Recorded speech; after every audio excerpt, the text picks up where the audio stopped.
Hello, everybody. We are here with MANIK. So great to have you. Thanks for the mix. What's up with you? Where are you right now? What's going on, Bruce? Yeah, I'm just here in San Diego right now. I'm actually at my girlfriend's place, so that's about it. Just here for a couple days, and then off to Portland for the weekend, just for just like a family friend wedding, and that's it. Right. Well, it's nice that you have time off from. I know you have a pretty busy gigging schedule. There's no rest for you, DJ types. Um, but right now, let's talk about the mix, which kind of incorporates the many moods of MANIK. I think it seems like starts out nice and deep and creamy, gets a little bit more jacking as it builds up, and then almost a little funky and disco-y towards the end. Were you trying to capture all of your various sounds within the hour or so mix? I mean, not intentionally, but that's just how I DJ anyway. So it's kind of like, as you said, I started off a little bit more deep.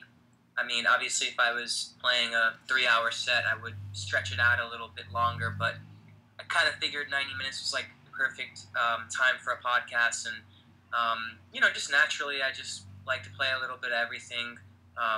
Some of the more jack and acid house stuff from, back in the old Chicago days to Right. some of the more like laid back, real deep house stuff to, something maybe a little bit more sort of soulful, disco-y as well. And, somehow all ties in together in sort of this, techno house label. So, yeah, it's just basically just a representation of what I would be playing anyway. It's nothing really different than, what I would be playing out for the most part. And, I didn't really change anything for this podcast, just, kind of shortened Right. it to a 90-minute, you know, So mix, condensed really. version of a 3 hour or so Yeah, club set for you, in a sure. way. What is your DJ methodology right now? I mean, what? I mean, do you? I don't think you spin vinyl anymore. No, no. I mean, I've never really like spun vinyl per se. Like, I have, of course, but not like in a public setting. I've always been Right. on CDJs, USB, or Tractor with CD controllers. So, but I still buy vinyl, of course. Like, I mean, there's still like so much cool stuff out there that you can't get digital copies of or whatever. And actually, there's in this mix. I mean, I think there's 18 tracks in there, and I think like 5 or 6 are like vinyl tracks that like I went through a proper process in my own studio where I always just I rip them. I have a proper preamp. I use a nice needle, and I always just extract it and keep the wave, the AIFF file, and just I'll just throw it down every now and then anyway. So yeah, I actually included a couple of vinyl only tracks in Right. this mix as well. Well, take a lesson from that, kids, DJ kids. Full size files, waves, not MP3s, whenever possible, of course. Um, Yeah. how much planning did you put into this, or are you more like a spontaneous, on the fly kind of DJ? I'm kind of in the middle. Like it really depends on the setting, honestly. Like, if I've played there before, or the city, for example, I've played in and I'm maybe familiar with it, I like to just kind of go in and wing it a bit. But sometimes if I'm seriously going into like a totally brand new setting, like I remember a couple years ago, I got the chance to play at Panorama Bar in Berlin, and it was like I think either early 2013 or late 2012, and I remember that was one of those kind of gigs where I like literally like really went back and kind of listened to artists that were playing these time slots and kind of just I mean I didn't change really what I would normally play, but I kind of maybe just planned it a little bit more Right. so than I would have. But relating back to this mix, I think I just basically had like an idea of like maybe 5 or 6 tracks I really wanted to get in there, and then I kind of just try to weave it all together and throw in some things in the middle and the end as well, and just hopefully it ties together at the end. Well, it does, and it's a great mix. So thanks for that. Seems like you've been really kind of busy the last year or so. I know you've been involved with Ellen Alien's B pitch control crew to some point, to some extent, right? Um, Yep, how's that been going? it's been going great. She's a sweetheart. The label's really cool. I mean, those guys are just like super down to earth. Just Right. really rad guys, and yeah, they've been really supportive of my music.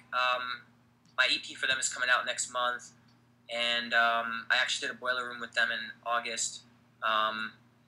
Yeah, they're awesome. I have nothing but good things to say about them, and yeah, just the year's been pretty cool overall.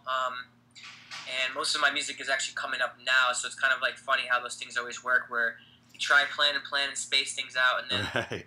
then all of a sudden a 3 month block happens, and you have like a whole bunch of stuff coming out. So Right. Well, on the plus side of that, maybe this fall and winter will be the season of MANIK. yeah, that's true too. It's one way to look at it for sure. So you have a bunch of releases coming out. How about Gigwise? What's on the immediate or slightly less immediate horizon? Are you going to be at ADE by any chance? No, actually, this is the first year I'm not going to be at AD Bummer. in a really long time. But I'm going to be playing Boston and Philly that weekend, so that's kind of like I had booked that like way earlier, and then we realized it was the same weekend. But I'm really looking forward to those two gigs.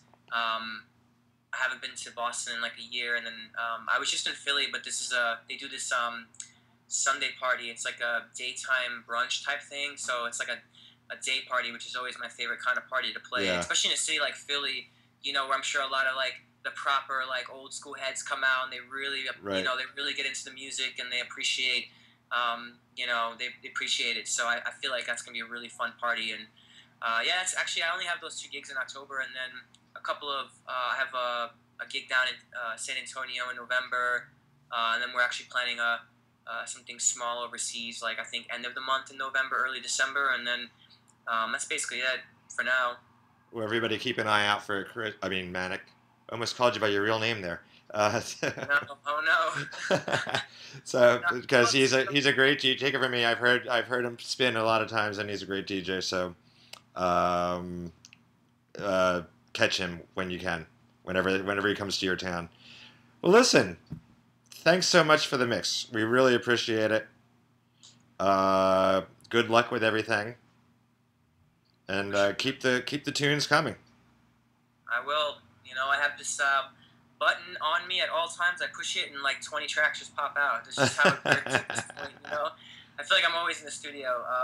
But no, I really appreciate you guys. I mean, I've known you for a couple of years. You've always been supportive, and we have a lot of mutual friends, and yeah, and Accelerator is an awesome crew as well, and it was a pleasure to do the podcast. MANIK, the pleasure is all ours. Thanks very much, and see you soon. Cool.